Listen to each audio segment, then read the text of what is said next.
वाह राजनीति, वाह वाह नेताओं, वाह।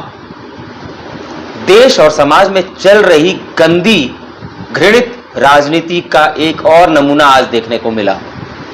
एक ऐसी राजनीति जिसने दिखा दिया कि विरोध के नाम पर वो कुछ भी कर सकते हैं। एक ऐसी राजनीति जिसने दिखा दिया कि इस देश में, इस समाज में महिलाओं की न कोई इज्जत है, न सम्मान है और ना ही उनका कोई मानवाधिकार है। जी हां, आज जिस बारे में मैं बोलने वाला हूं वो समाज में जो राजनीति चल रही है उसके एक गंदे चेहरे को उजागर करती है। और कहते हैं ना, हर सिक्के के दो पहलू होते हैं, लेकिन राजनीति का एक ही पहलू आजकल नजर आ रहा है और वो है गंदा, घटिया, घृणित, व्याभिचारिणी बन गई है राजनीति, बलात्कारी बन गई है राजनीति। आखिर क्यों ऐसा कहना पड़ रहा है? आज ही सुबह एक खबर आती है, असम के नौगांव में, जी हां, पूर्वोत्तर में जो देश का राज्य है असम, उसके नौगांव में एक रेप का आरोपी मारा जाता है। मारा क्या जाता है? खबर तो यह आती है कि पुलिस की हिरासत से वो भागने की कोशिश करने लगा और पुलिस ने गोलियां चलाई। गोली उसे लगी या नहीं लगी, पुलिस का कहना था कि नहीं लगी, लेकिन वो आदमी तालाब में डूबकर मर गया। कौन था वो आरोपी? रेप का आरोपी, गंदा काम करने का आरोपी।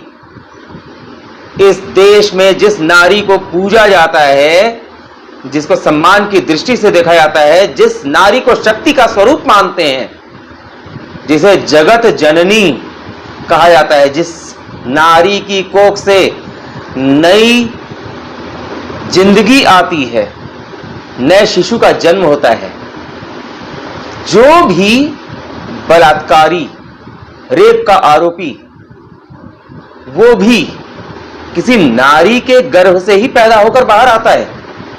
और जब वो ऐसे जघन्य अपराध को अंजाम देता है तो क्या उसे उसका दंड नहीं मिलना चाहिए? अब बात आती है, दंड कौन दे? न्यायिक व्यवस्था, पुलिस या आम समाज, जनता? तो यहां पर संविधान बहुत सारी बातें कहता है और संविधान की दृष्टि से देखा जाए तो ये काम न्यायिक व्यवस्था को करना चाहिए। परंतु आज हमारे देश की न्यायिक व्यवस्था का हाल सभी को पता है। एक केस को पूरा होते होते न जाने कितने साल बीत जाते हैं। न्याय जब तक मिलता है, वो भी मैं कह रहा हूं तथाकथित रूप से मिलता है, क्योंकि यह कहना मुश्किल है कि सभी को न्याय मिल ही गया। जिस व्यक्ति के पक्ष में न्याय होता है तो दूसरा पक्ष कहता है कि हमारे साथ अन्याय हुआ। इसलिए जो भी न्याय व्यवस्था है उसको देखकर आज जनता का भरोसा भी उस पर से उठने लगा है। खासकर ऐसे मामलों में, बड़े बड़े मामले होते हैं ना, बड़े नेताओं के मामले, उनमें तो कोर्ट का दरवाजा रातों रात खुल जाता है और बड़े बड़े वकील पहुंच जाते हैं, स्टे ले लेते हैं, अंतरिम जमानत ले लेते हैं, बहुत सारी चीजें होती हैं। लेकिन बलात्कार के पीड़ितों को कौन न्याय जल्दी दिलाए, ये एक बड़ा सवाल है। और ऐसी ही एक घटना जब देश में तो अक्सर हो ही रही है, कोलकाता का क्या हाल है सभी जानते हैं। एक डॉक्टर बिटिया के साथ गलत होता है और आज क्या स्थिति है।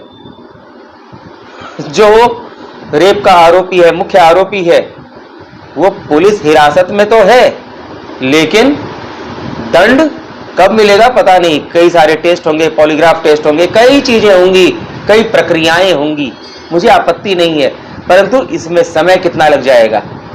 इसी तरह बदलापुर की घटना 4-4 साल की बच्चियों के साथ, मतलब हमारे देश में, समाज में तो जगह जगह इस तरह की घटना हो ही रही है। ऐसी ही किसी घटना में एक आरोपी डूबकर या डुबोकर जैसे भी मारा जाता है तो कई पार्टी, देखिए इस घटना का एक और पहलू आपको समझा दूं।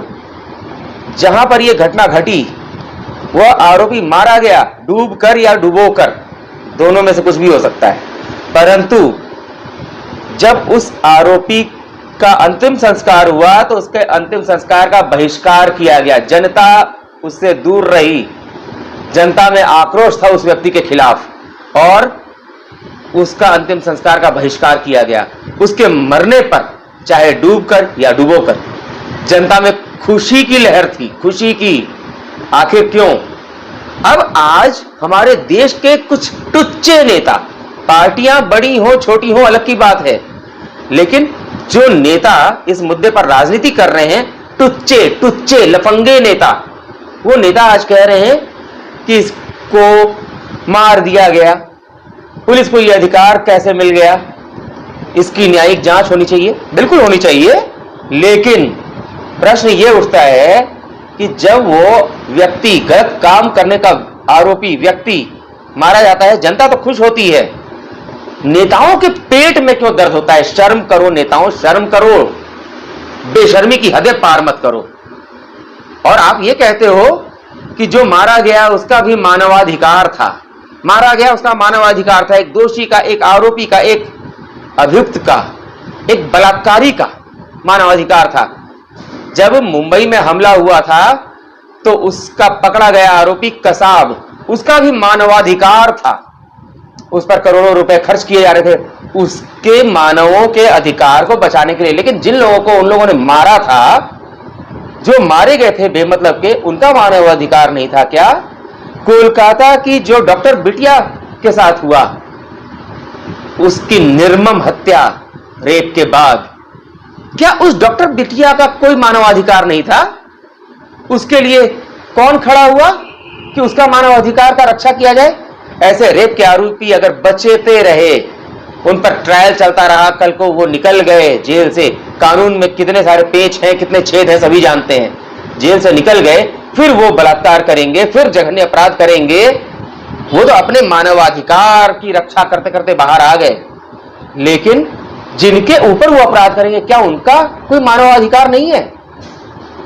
जिस आरोपी की मरने की आज खबर आई है, उसके मानवाधिकार को तो लेकर सारे टुच्चे नेता, छिटपुट नेता, छुटभैये नेता सड़कों पर आ गए, टीवी पर डिबेट करने लगे, बहस करने लगे, बहस पर बहस, सिर पैर की बहस। लेकिन उस व्यक्ति ने जिसके साथ गलत किया था, क्या उसका मानवाधिकार नहीं था? उसको सम्मान के साथ जीने का अधिकार नहीं था क्या? आखिर अपनी राजनीति चमकाने के लिए कितना गिरोगे, कितना गिरोगे टुच्चे नेताओं? शर्म आती है ये कहते हुए कि तुम हमारे ही इसी देश में रहते हो, इसी देश के वासी हो। सच्चाई तो ये है कि तुम इस देश में, इस देश को छोड़ो, तुम समाज में रहने लायक नहीं हो। जो अपराधियों के मानवाधिकार की बात करे, दुर्दांत अपराधियों, जघन्य अपराध करने वालों के मानवाधिकार के लिए जो खड़े हो जाएं, ऐसे वकील हैं मोटे पैसे लेकर।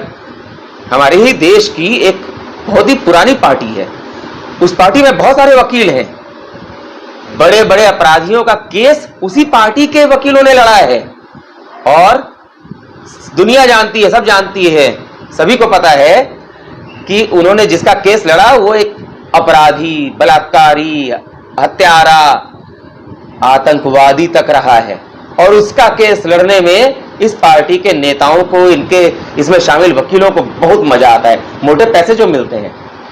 और उस पार्टी के लोग आज कह रहे हैं कि मरने वाले का, उस अपराधी का मानवाधिकार था।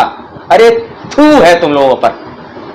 तुम लोगों के मानवाधिकार का पाठ तब कहां चला जाता है जिस समय किसी बच्ची के साथ गलत होता है, किसी महिला को अपनी हवस का शिकार बनाया जाता है, 4-4 साल की बच्चियों के साथ जघन्य कृत्य को अंजाम दिया जाता है, तब तुम्हारा मानवाधिकार का पाठ कहां चला जाता है?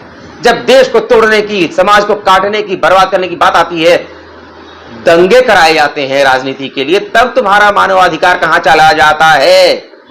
जो अपराधियों के पक्ष में खड़ा होने के लिए बहुत दया आती है ना, अंदर से हिलोरे मारती है ना चीजें, ऐसा लगता है कि उनके लिए पीड़ा मन में उबल रही है, बहुत मोह है आपको अपराधियों से, तो क्यों नहीं आप खुलकर कहते हैं कि आप अपराधियों के साथ हैं और हमारे देश और समाज के दुश्मन हैं?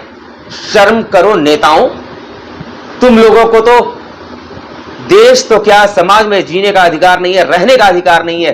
जो भी व्यक्ति अपराधी के मानवाधिकार की बात करे, जो भी व्यक्ति, चाहे वो नेता हो या कोई भी, जो भी किसी अपराधी के मानवाधिकार की बात करे, आतंकवादी के मानवाधिकार की बात करे, बलात्कारी के मानवाधिकार की बात करे, समाज के लोगों से अपील है कि आप समझ जाओ कि वो नेता आपका दुश्मन है, वो आपका दुश्मन है। उसे सबक सिखाओ। ऐसे लोगों को जनता के बीच में रहने का कोई अधिकार नहीं है।